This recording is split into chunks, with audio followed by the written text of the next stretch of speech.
এক টঙ্গীর ইজতেমা নিয়ে তবলিগ জামাতের দুই গ্রুপের দ্বন্দ্ব চলছে। একজন মুসলিম হিসেবে আমি কোন দিকে যাব?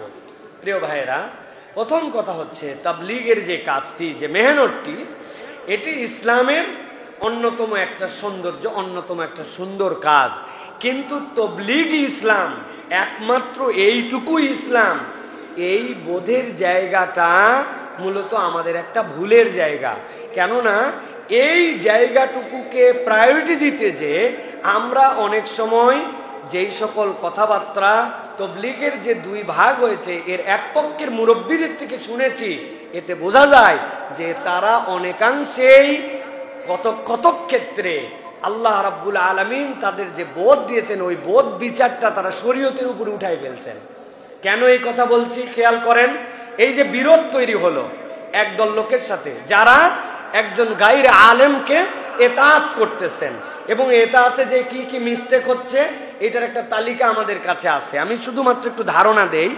তারা ফতোয়া দিয়েছেন এতাআত যারা করে যে পকেটে মোবাইলে যেহেতু ভিডিও হয়, মোবাইলে হ্যান হয় ত্যান হয়, এই জন্য পকেটে মোবাইল রাখলে উনার ব্যক্তিগত মতামত হচ্ছে নামাজই হবে না। কেননা একটা হারাম জিনিস আপনি পকেটে নিয়ে নামাজ পড়তেছেন।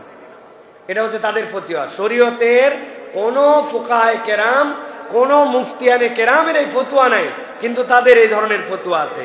তারা আরো বলতেছেন যে কেউ যদি কোরআন শিখায়, সালাত আদায় করায়, এরপরে সালাতের বিনিময় হয় না, কোরআনের বিনিময় হয় না, কিন্তু যে হাদিয়া দেওয়া হয় আপনার কোরআনের শিক্ষককে অথবা আপনার ইমামকে, তারা বলছেন এইটা সম্পূর্ণ হারাম, এটা যে গ্রহণ করবে সে হারাম খায়।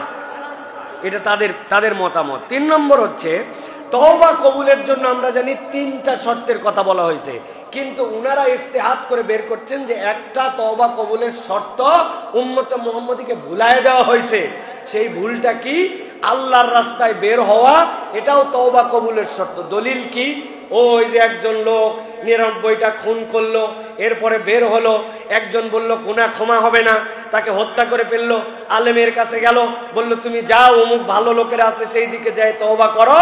আল্লাহ রাব্বুল আমিন এই বের হওয়ার কারণে তার তওবা কবুল করলেন, জান্নাতের দিকে তার পথ আগায় দিলেন। ওইটাকে দলিল বানায়, ওইটা নাকি চতুর্থ শর্ত। অথচ সাহাবায়ে কেরাম থেকে শুরু করে নবী করিম সাল্লাল্লাহু আলাইহি সাল্লাম থেকে শুরু করে ওইটা একটা বিশেষ প্রেক্ষাপটে নবী করিম সাল্লাল্লাহু আলাইহি সাল্লাম ফজিলত বর্ণনা করছেন, কিন্তু তওবা কবুলের শর্ত এটা করেন নাই।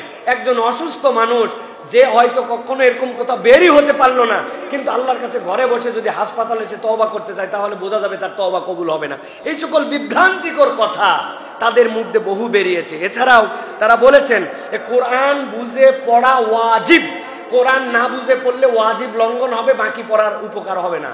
এখন বলেন তো ভাই, দুনিয়ার সকলে তো কোরআন বুঝে পড়তে পারবে না, তাহলে না বুঝে পড়লেই কি সে ওয়াজিব লঙ্ঘনকারী হবে? সে কি হারামের মধ্যে নিমজ্জিত হবে? এই ধরনের বিভ্রান্তিকর কথাবার্তা তাদের মধ্যে থেকে আসছে। এবং তাদের বক্তব্য হচ্ছে যে দিন একমাত্র শিখতে হবে মসজিদ থেকে, মাদ্রাসা থেকেও দিন শেখা যাবে না। সেখান থেকে নানান কিছু শেখা যেতে পারে, কিন্তু দিন শেখার একমাত্র জায়গায় হচ্ছে মসজিদ। এই জন্য মসজিদের বাইরে যে সকল মাদ্রাসা বা অন্য কোথাও দিন শেখা হয়, এগুলো প্রকৃত দিন শেখা হয় না। এই সকল উদ্ভট কথা বলতে বলতে এক পর্যায়ে এরকম কথাও তাদের পক্ষ থেকে আসছে যে তাদের কাছ থেকে কেউ বলছে যে আমাকে একটু রুখসত দেন, আমি অমুক মসজিদে 1 মাসের জন্য এতেকাফ করতে যাব, আমি একটু এতেকাফ করব। বলা হয়েছে যে বেটা এতদিন পর্যন্ত দিনই বুঝলি না, তুই যে বের হয়েছিস সময় লাগানোর জন্য, এটাই তো চলমান এতেকাফ হচ্ছে। অথচ আল্লাহ রাব্বুল আমিন মসজিদে হারাম, মসজিদে নববী, আল্লাহর জন্য জামে মসজিদে কেউ এতেকাফ যদি করে এই এতেকাফের আলাদা ফজিলত বর্ণনা করছেন।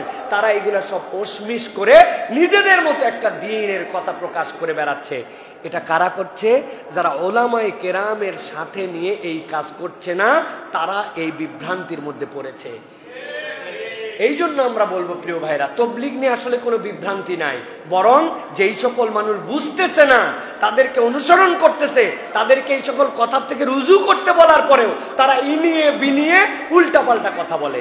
একটা কথা একজন আলেম বলেছেন, আমার কাছে শুনে খুব পছন্দ হয়েছে।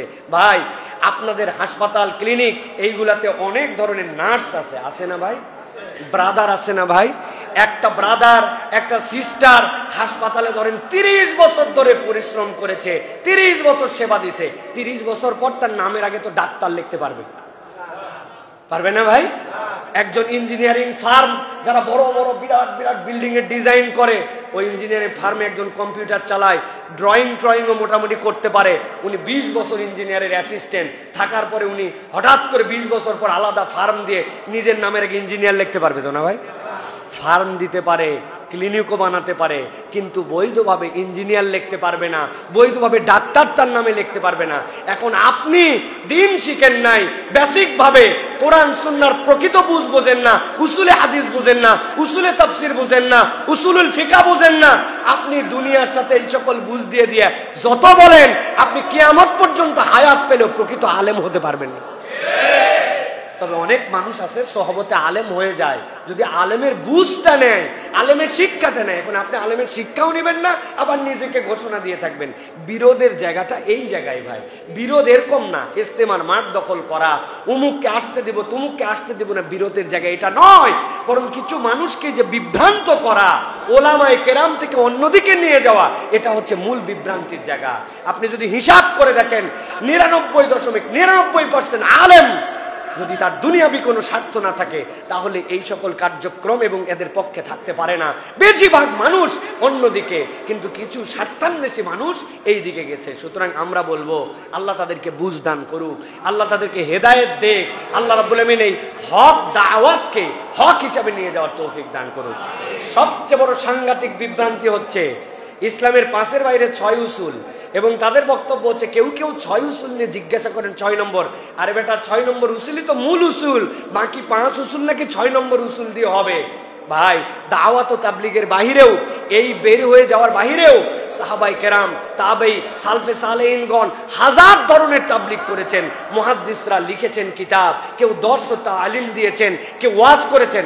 আপনি বলছেন কোনোটাই না, ওইটাই একমাত্র উসুল এবং বাকিগুলার পূর্ণ দিবে। এইটা বললে আপনি ইসলামের মৌলিক বিধানের মধ্যে হাত দিয়েছেন, আপনার দিন থেকে বের হয়ে যাওয়ার সম্ভাবনা আছে। অতএব যারা এরকম উল্টাপাল্টা কথা বলে, এখান থেকে তাদেরকে বোঝাতে হবে, তাদেরকে এই কার্যক্রম থেকে ফিরায় আসার জন্য চেষ্টা করতে হবে। এখন কথা যে হুজুর এত বাধার পরেও অমুক দল হলো, তমুক দলও আসলো। ভাই, হক হক, সিনেমা হারাম, সিনেমা হল আমরা পছন্দ করি না, কিন্তু তার মানে কি সিনেমা হল দেশে নাই? সিনেমা কি হয় না? তার মানে যেহেতু 95% দেশ মুসলমানের দেশে, এত সিনেমা হল আছেই, যেহেতু তোলা যায় নাই, সিনেমা হচ্ছে, অতএব সিনেমা হালাল।